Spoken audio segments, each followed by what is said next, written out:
I think what I did in the beginning, since I started doing this in 2008, I think it was kind of shocking to the hip hop world. You know, it wasn't shocking to the journalism world because 60 Minutes had been doing this. But in the hip hop world, everyone was like, oh no, you know, do softball, ask questions. You know, like when you look at all the radio guys that were around and girls during this time, it was all softball,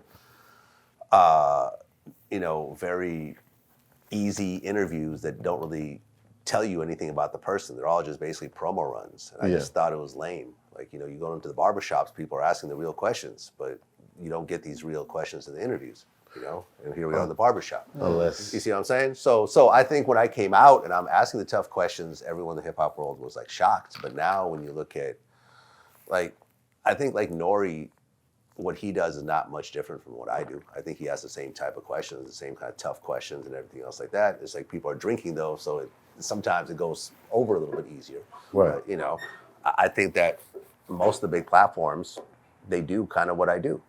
And I don't think it's as shocking anymore. And I think overall, I'm seeing the stance of Vlad TV kind of soften and more become more accepting to the general audience. That's the perception I get. I see people taking that format and running with it. Right. And as they should. As they should. You don't feel any way about people just give me that interview, fool. It's a full-time Jack move. You don't. Shout out to O'Shea. What do you mean? What do you mean by that question? Because what I noticed is a platform that took your format now has an interview, like interview setup in a barbershop. There is one? There is? I don't understand the question. That really wasn't a question. It wasn't a question. It wasn't a question. It was just me letting people know I'm aware that you guys just lack originality. That shit is so cheese, man. Well, I mean, but you can't copyright a barbershop. You know, I mean, look at LeBron's show. No, I understand. You know what I'm saying? You can't copyright asking questions behind the camera. You can't copyright you know, certain types of questions or certain types of formats. It just is what it is. It's art in its own type of way, and there's going to be imitation. There's going to be whatever else. Once you have an idea, it doesn't belong to you. It doesn't belong to you anymore. As soon as you put it out into the world, it belongs and especially to you. if it's successful. And look, I want to say this to all the fans of the show. If you see someone copying this format outside of what LeBron does or what I do, shit on them, please. Shit on them. You have my full permission to just go out there and say the worst things that you can to these people. Please. How about like Funny Marco? Remember how he does his interviews? Bobby copied his whole thing. Yeah, but they did an interview together. I know that. But Yeah, so that's like the cosign, right? I guess the cosign from him, but Yeah, but but how Funny much? Marco wasn't the first person doing that. Yeah, he was. He started the awkward interviews and stuff like that. Man, No, there's always he wasn't the first one. Was He wasn't the first one. I mean, Nardwar has awkward yeah, interviews. yeah. Like, But I'm talking about like, you know, sit down and have the guests come, you know. Once you have an idea, it doesn't belong to you anymore. It's too. If you want to keep your idea to yourself, So you want to keep your idea to yourself, you got to keep it in the house. That's kind of anybody. why his name is Funny Marco and not Original Marco. Yes. Who does it better is going to win out, or gonna win out. Who people prefer, and they may not do it better. Start talking about individual standards. It gets different. Yeah. It gets different. Jerry Springer was super popular, but you can't really, Tom Brokaw was that guy, but he wasn't as popular as Jerry Springer. So it's not even a matter of doing it better. It's just a matter of who likes it more. Okay. And you don't have any say over that. Lowest common denominator usually wins out over shit like that. So whoever's doing like that kind of shit gets the win. I feel like in hip hop, this is an unwritten rule. no biting? No biting. That's not unwritten. That's written. That's okay, it's written. It's written and it's been broadcasted for years. But look, no biting. All right, but here's take your face away from the joint. Just take it away. You know what I'm saying? Take it away. Okay, so look, this is actually an interesting conversation. I remember having this conversation like 20 years ago. Hip hop was so big on no biting, right? And then Snoop was the first person to actually redo a hip hop song. It's different. It's different, but it was a taboo. Snoop had to kind of put his neck out a little bit to do so because it had never been done before. Lottie Lottie. And then he redid The Vapors on the next album. Paying homage is different from Paying homage is different.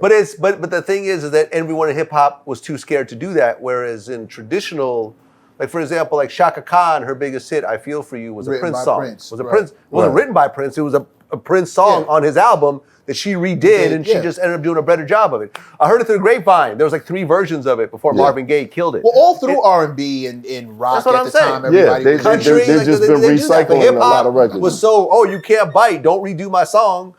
Until someone actually did it and did it successfully, and then it's like don't biting. Hold on, no, because we don't biting is different from paying homage and redoing someone's song. The fact is, biting is it's my lyric now, and I'm not. I came up with this and you didn't. Meanwhile, he really came up with it. Paying homage is shout out to Slick Rick. Whoever don't like it, eat a dick. Lottie Dottie. It's not my song. I'm telling you whose record this is. Right. But what I'm saying is it's a gray line. So for example, you look at the new J. Cole record, he took a Jay-Z line. Sure. From Takeover about the divided every 3 years, something else. So it's like that could technically be seen as biting. Or it could be but it's a Jay-Z line that he's using. He didn't say shout out to Jay-Z, something. If he would have took a verse, he has the association. It doesn't matter though. Like this is what I'm saying. It's all gray area. It's all gray area. It does matter. It does matter. It's not it does matter. Like okay, all right. How many lines did Jay-Z use of Biggie and stuff like that? But he paid for him, and we all knew whose lines he was taking. He paid publishing for publishing. We all knew. You don't pay publishing for one line. No, it was multiple. You don't lines. pay publishing. You don't pay publishing for one line in a verse. You'll pay publishing for redoing a hook. No, but you won't pay publishing for using one line in a verse. You pay publishing for anybody you give credit to the production of a record. Right, and I'm saying whether it was one line or 2 lines. Whenever Jay-Z would quote a Biggie, I don't think Biggie got publishing for that. How do you know that? I'm almost positive because I know how music works. Yeah, but I think for using his lines and his a line. It's literally just a piece of paperwork that says this goes here. It's really not that crazy. A point, whatever. It's not. But I don't think that's happened. Since we're talking about cultural things, I don't even want to slide off into business. We're talking. It's not a gray area. It's very well defined. We know biting when we hear it. Jay was called out for biting. Jay explained why he was doing what he was doing as far as Biggie was concerned. Well, the fact that he was called out for it is what makes it gray area. Right. Well, see what I'm saying? No. The fact that people are calling him out for it means that there's already a gray area. He was called out. I'm not saying it's right or wrong. He was called out on it by a guy who he was in a lyrical feud with at the time. Like that, it just made for a great I'm not a biter, I'm a writer for myself and others. I say a big verse, I'm only bigging up my brothers. Bigging up my borough, big enough to do it. I'm that thorough. Plus I know my own flow is stupid. So them rings and things you sing about, bring them out. It's hard to yell when the barrel's in your mouth. Another Biggie line right behind it. That was a shot from a guy who he was engaged in a lyrical feud with. Right. It's not a gray area. We all know what biting is. Jay explained why he did it. Again, but Snoop paying homage, because we had this conversation when Talib was here. Snoop paying homage to Slick Rick is not biting. He literally told you, this is not my record. In so many words. This record belongs to Slick Rick. But what I'm saying, until he did that, nobody in hip-hop remotely wanted to do that. That's because motherfuckers didn't want to admit that they admired somebody enough to big up one of their songs. Right. I'm not on your dick. I'm on. Like my first interview I ever did in life was with Special Ed. This was when I was a DJ for. Shout out to Special Ed. He's been on both of our shows, right? Yes, he's originated so many things. Exactly. And he texts me about it all the time. Yeah. Man, I love. He's like, yo, you see this? By the way, I started that. Yeah. And I remember speaking to him about how his first album didn't have any features, only used one producer. And he was like, well, back then you didn't want other people on your shit. You wanted it to be your shit. Right. It wasn't even a thought to get a feature from somebody. It wasn't a thought to use all the best producers. No, like I want my sound to be with, was it Howie T? Hitman Howie T. Howie T. You know what I mean? I didn't want, you know what I mean? Like, I think that changed Nas kind of broke changed that mold. Yeah, Nas changed you The know, first super producer album. with all this is the first super producer album. Like he changed it. Like you know what I mean? Like hip hop is still kind of was a new genre. But he back didn't then. he didn't have a DJ or a producer. So he was it's not like Nas started out one way and then switched. His first album had all the best producers on it. He had Large Professor. Large Professor was there. But Large Professor only did like 1 or 2 songs. Yeah, but he was there. He could have done the whole album. Right, but He could have been like a main source album. everybody wanted to be on that project. But Nas could have been like, no, I'm gonna do it the hip hop way and have one producer do it all the way through, like every other album had been done to this point.